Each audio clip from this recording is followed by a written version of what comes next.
అరే 7 తరాల కోసం ఎంత ఆర్జిస్తే మాత్రం ఏం లాభం భయ్యా?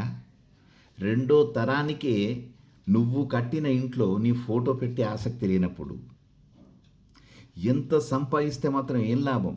మూడవ తరానికి నీ పేరు జ్ఞాపకం పెట్టుకునేటటువంటి జ్ఞాపకశక్తి లేనప్పుడు, నీ పేరే గుర్తు లేనప్పుడు, అలా అని చెప్పేసి సంపాదన మానేయ నేను అనట్లేదు. సంపాదన అంటే కేవలం ధన రూపంలో కాదు. సంపాదన ధన రూపంతో పాటు సంపాదన మనుషులను సంపాదించుకోవాలి. మనం బతుకున్నంతకాలం మంచిగా ఉండాలి, మానవ సంబంధాలను మెరుగుపరుచుకోవాలి.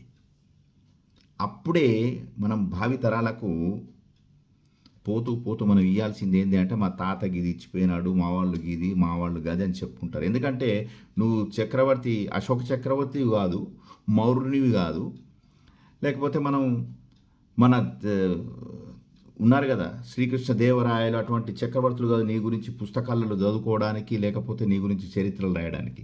కనీసం మన కుటుంబాలలోనన్నా మన పేరు మనం పోయిన తర్వాత ఉండాలన్నా వద్దా? దానికి ఏం చేయాలి? మంచి సంబంధాలు మెయింటైన్ చేయాలి. ఏమంటారు? మనం ఏదైనా కూడా మన జీవితం ఒక సందేశంలాగా ఉండాలి. అప్పుడే మనను విశ్వసిస్తారు, మనను నమ్ముతారు, మనను గుర్తుపెట్టుకుంటారు. నేను చెప్పిన మాట మీకు నచ్చితే తప్పక స్పందిస్తారని ఆశిస్తున్నా. మానవ బంధాలను కాపాడుకోవాలి మనమంతా. ఏమంటారు?